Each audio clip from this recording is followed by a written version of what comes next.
Alright guys, today I wanted to make another video on the PlayStation VR2, but coming at it from a different angle. And I want to talk about the games that I've played on the PSVR2 that I will definitely never play again on my Oculus Quest 2.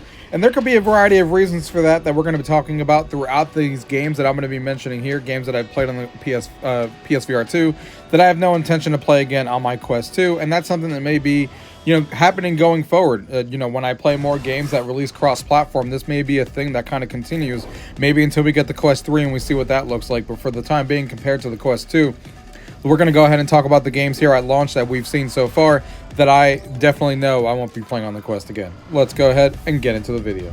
Gaming tech, eating brekkie is the gaming tech. Going for a brekkie is the gaming tech. Gaming tech is the gaming tech. Gaming techie. The first game we're going to be talking about here is Star Wars Tales from a Galaxy's Edge, the Enhanced Edition. And just like the word says, the Enhanced Edition is definitely a much better version of the Quest, so much so that I obviously got the game again on the PlayStation VR2 here. And it is a fantastic game and a fantastic Enhanced Edition of the original game, where everything about it is better and it's more immersive. You got the fact that you have the haptic feedback in the headset. When you get shot, you feel the vibration in your headset. You got the haptic triggers where each gun feels differently as you're shooting them, and doing that in a Star Wars game is obviously fantastic. And then you got the the vibrations and the haptic feedback on the controllers themselves. And then you got, of course, the fact that this game looks much better on the PlayStation VR2 than it does on the Quest 2. I was nervous that it was just going to be a straight-up port from the Quest, because this game doesn't exist on PC VR or anything for them to port it from. But they actually did work, and they actually brought it over. The textures are higher quality. The game looks much, like I said, much better than it ever did before. Makes the game much more immersive with all those things combined. And it was a joy playing this game all over again, in PlayStation VR2. I haven't finished it all over again, but it's been a joy playing this game all over again on the PlayStation VR2 with all of these extra features now. And with how good it looks, it's really going to put you in that Star Wars story. And if you have not played this game, I definitely urge you to play it on the PlayStation VR2. The next one on this list is Pistol Whip. So Pistol Whip is a game that's been around for a really long time, and I honestly didn't expect much from it when I started playing it on the PlayStation VR2, because I've been playing it on the Quest for so long that I didn't think anything was going to really make me be like, hey, let me not play this on the Quest anymore. But the haptics in this game are what really make it stand out on the PlayStation VR2. Yes, it does look better and stuff like that, but that's not the main reason of why I don't want to play it on the Quest anymore. It's literally the adaptive triggers on the controllers.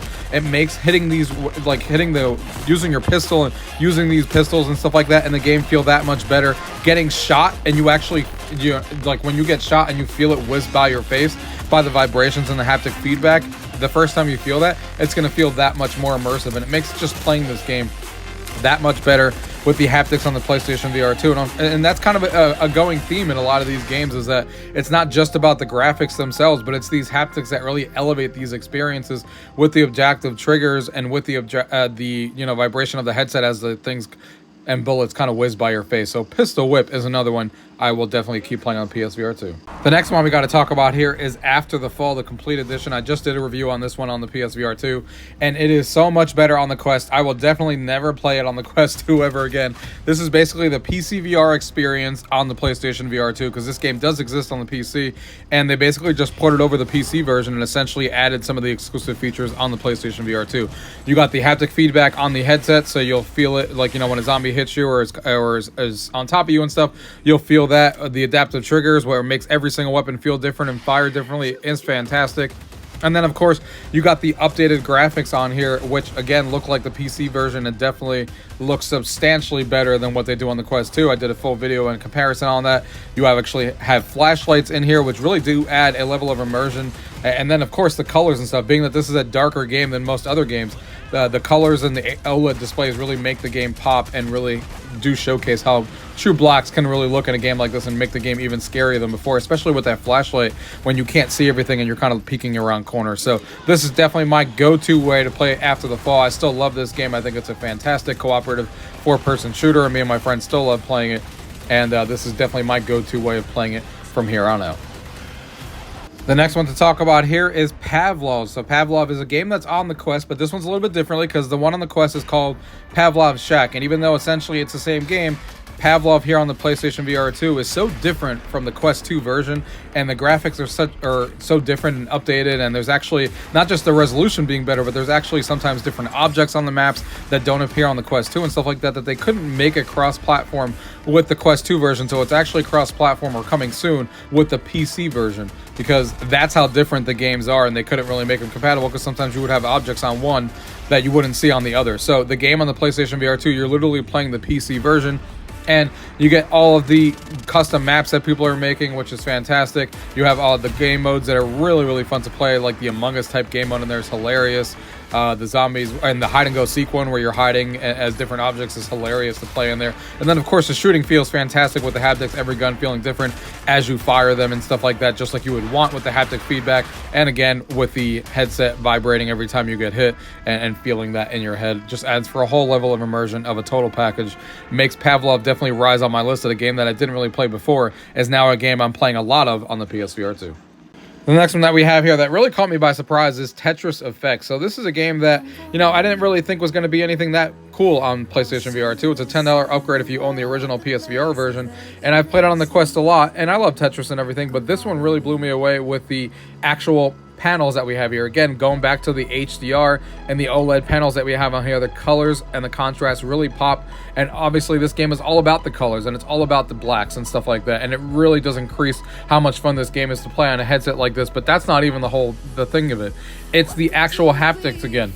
In this game, every time you progress through an actual level and you go through and kind of jump into the next level where it comes that zooming effect, if you guys have played this, it actually makes the progression of that, you feel it in your head, and as you keep going, it goes harder and harder on your head. It's really hard to describe, but it's a really cool effect that happens in Tetris Effect that they did a fantastic job with on using that headset haptic feedback that really makes the game even more fun to play. So this is definitely going to be my go-to way of playing Tetris because of all those reasons on the PlayStation VR2, especially with the new game modes that they added that make have some new game modes for you to explore that weren't there before.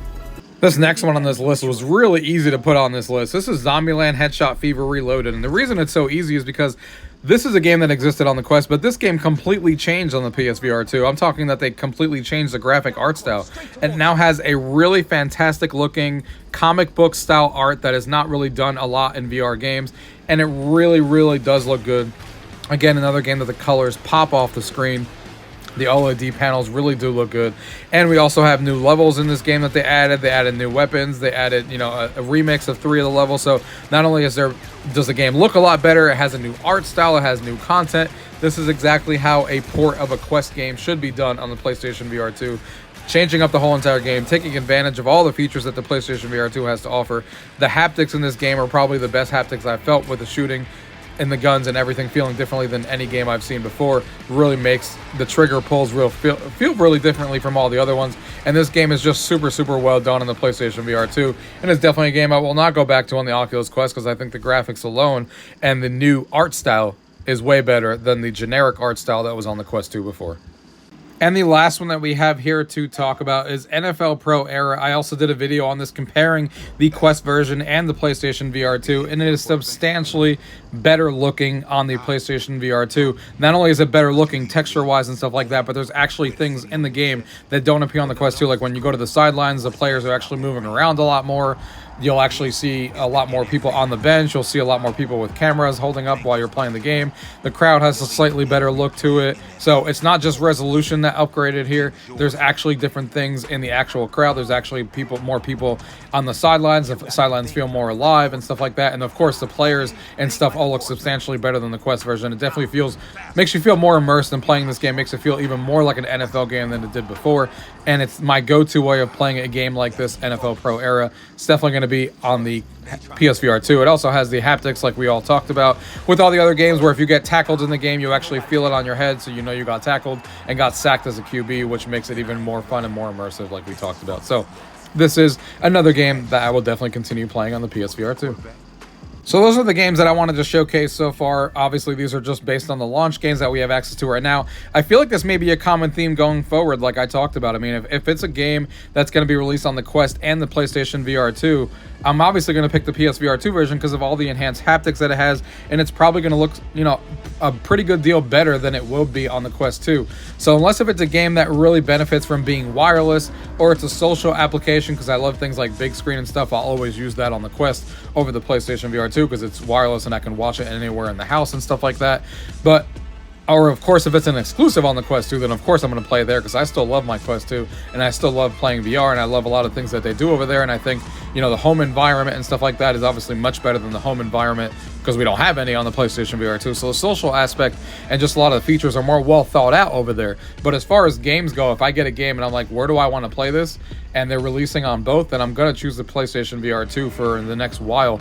Even though these games that I just showed up here is a taste of that already happening, I feel like that's going to continue to happen until maybe we get the Quest 3 and maybe things balance out a little bit more, and then we see that kind of, you know, even out the playing field a little bit, depending on how much more powerful that thing is and what those features come out with, that I may start bouncing back and forth. But for right now, I want to play every game on the PlayStation VR2 with all these haptics and these better graphics and stuff like that.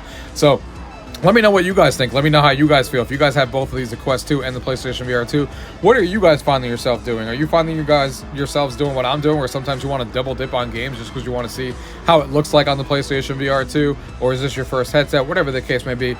Guys, I hope you guys enjoyed this video and you got some information out of it. As always, leave those questions down below if you have any, and if not, thank you guys for watching. Until next time.